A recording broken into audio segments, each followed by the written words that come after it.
Okay.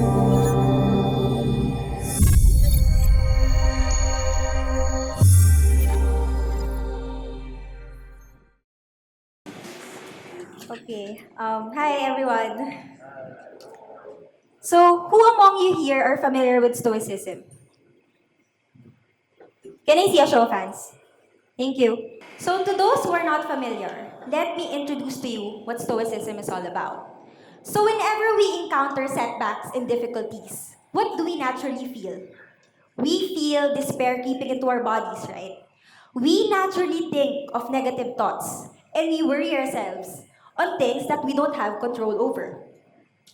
Some would even point their fingers and blame everyone else except themselves for what they are going through. And this, my friends, is where Stoicism comes in.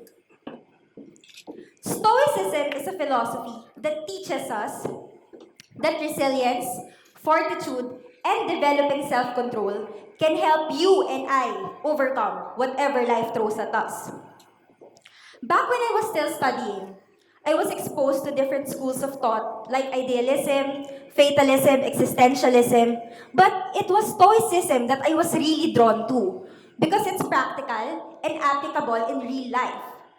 It's like a tool that you can use so that you would be able to bounce back from life's difficulties. So, Stoicism emphasizes that certain things are not within our control. And so, we can only control ourselves and how we react to situations. To give you an example, we often hear people complain and rant about almost everything. And we do that as well, right? We complain about our bosses. We complain about how low our salaries are. We even complain about the food that we eat. We complain about our travel time. So basically, we got so used to complaining that it already became our automatic response whenever we encounter difficulties. Stoicism tells us that complaining will never solve the problem. If we can change the circumstances, we change it. If not, what do? We change how we react to it. Epictetus, a Stoic philosopher, once said, just keep in mind, the more we value things outside our control, the less control we have. And who wants less control over their lives? No one, right? Being in control of your own life is one of the greatest things out there. So this is the part where I share with you my story. To be honest, years ago, I promised myself that I will never share my story with anyone because just the thought of it brings me to tears. But I will talk about it in front of you in the hopes that in one way or another, you will learn something from it. So I came from a well-off family. When my father was still alive, he owned a lot of businesses and properties. So my siblings and I never had to worry about anything. Not all that we wanted were given to us, but I can say that we were well provided for. However, we are illegitimate children. To avoid confusion, I will refer to the legitimate children as the first family and to us, the illegitimate children, as the second family. So basically, I think I was about 18 or 19 when he was diagnosed with cancer. When he died, we found out that all his assets, including the house that we live in, belong to a certain corporation. Unfortunately, a corporation that we are not part of. Only the first family was part of it. Basically, a corporation that he set up so that he can somewhat circumvent the law and assure that most of what he worked for would be given to the first family. So in the second family, there are four of us. I have a sister and two brothers. Out of the four, three of us were still dependent on him at that time. Me and the youngest were in school, while I have a sibling who's a special child. My mom had no job. The eldest has her own family already, and of course, could not provide for us. While the first family already had businesses of their own, which were just also given to them by my father way back then pa. Uh, so to make it short, it would appear that the vulnerable ones, us, were left on our own, while the first family, who's already very financially stable, would be inheriting everything. When he died, everything changed. People who we thought were our friends turned their backs on us. Business partners and tenants were aloof all of a sudden, as if they do not know us. To top it all, we were harassed not only by the first family, but by their relatives such as aunts, uncles, and cousins who hated us as well.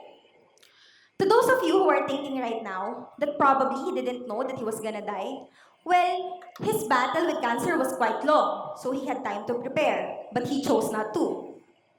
And even before, when he was still okay, when he was still healthy pa, several friends reminded him to make sure that he would leave something for us, but he didn't. Probably because he never considered us and the first family as equals. So you can only imagine how disoriented I was. The person who cared for me and my siblings. The person who made sure that I did well in school. The person whose love was what I thought to be the most genuine in the world abandoned us. No last will, no income, no house under our name, no insurance, nothing. So I was mad at him. Of course, I could not forgive him. I always wondered how he could have done that, knowing how vulnerable we were. I would always complain to my sister. All I did was complain. Complain on how bad of a father he was, complain about our situation, complain about how pitiful we were. All these I kept doing, even if I knew that I was the one getting affected. At that point in my life, I thought that there was nothing that I could do to alleviate the situation and that we were gonna suffer for the rest of our lives. I felt sorry for myself several times because I thought that I was the victim. What's worse is that I made myself believe that it was impossible to reach financial success because we had none while the first family had it all. Until one day, what my sister said struck me. She said, kahit anong galit mo, kahit gaano kasama yung ginawa niya, sarili mo lang ang pinahihirapan mo. Hindi na mabubuhay yung taong patay na. So what's the point of you getting mad? Sarili mo lang ang pinapatay mo. And just like that, I remember the poison anger analogy. They say that being angry is like taking a poison and expecting the other person to die.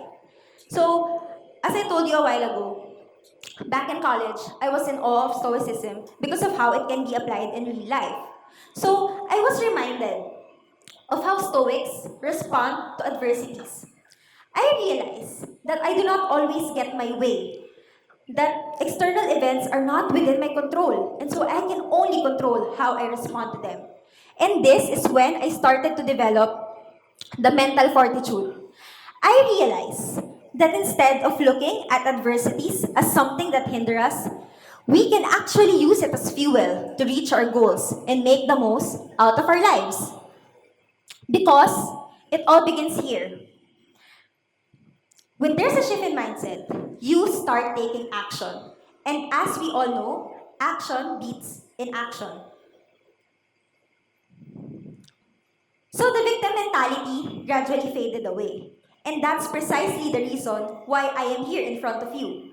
I am here in front of you because I acknowledge that I'm in control of my destiny.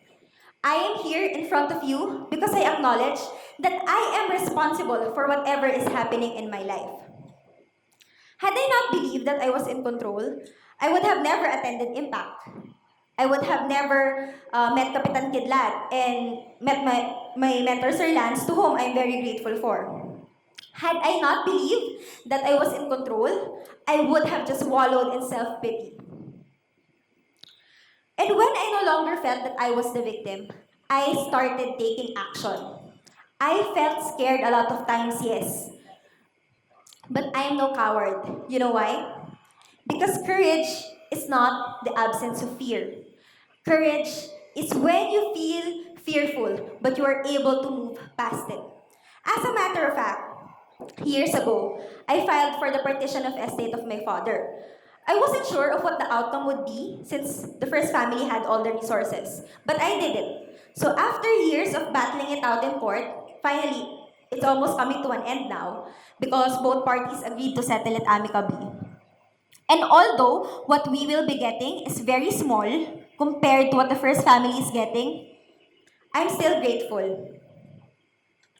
The old me would have complained on how little it is, but I am no longer the old me.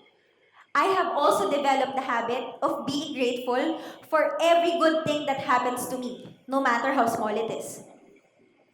I know it's easier said than done, especially if it's as if that your world is falling apart. But believe me, you have the choice how to perceive the events in your life. And I know that this has been said a lot of times, but I want to drill this into your heads.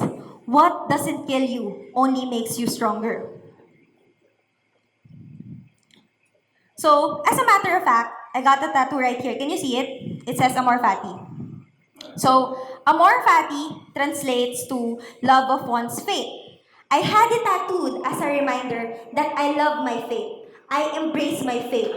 The world may be cruel to me, but I still love it. And now that I see the world as it is, I must take action. These two words encapsulate the entire philosophy of Stoicism. You must realize that bad things will happen to you. But as long as you don't let these events prevent you from reaching your full potential, then that's amor fati. Ryan Holiday, the author of The Daily Stoic and Ego is the Enemy, defines amor fati as a mindset that you take on for making the best out of anything that happens, treating each and every moment, no matter how challenging, as something to be embraced, not avoided. To not only be okay with it, but love it and be better for it. So that like oxygen to a fire, obstacles and adversity become fuel for your potential. So I encourage all of you to put Amor Fati into use, not just in trading, but in your daily lives as well. Don't wish things were different. Stop lamenting. Look forward with a smile on your face. Instead of just complaining about your current situation, wouldn't it be better if we actually took the necessary steps to address our current fate? We have to acknowledge that life is not fair, so as in trading. The market is an external event. It is not within our control because there are too many variables affecting the price. And what do we do if we can change the circumstances? We change how we react to it. And that will only happen if we are prepared when opportunity comes. So before I end my presentation, let me share this quote by one of my favorite philosophers, Friedrich Nietzsche. He who has a why to live for can bear almost anyhow. So we must always remind ourselves of our whys when it gets too unbearable. I spent a lot of years in hiding because I let self-pity get the best of me. I was in a pit and I couldn't get out. What's worse is that I kept digging deeper and deeper. I've tasted how cruel the world can be. But throughout the years, I've learned that I control my own life. I control my journey. I control who I want to be. So, to those of you who are hurting financially, physically, or emotionally, let's leave all our doubts and excuses behind. Let's leave all our doubts and excuses behind and rise above our excuses. We got this. To each and every one of you, I am rooting for you and may you achieve your heart's true desires.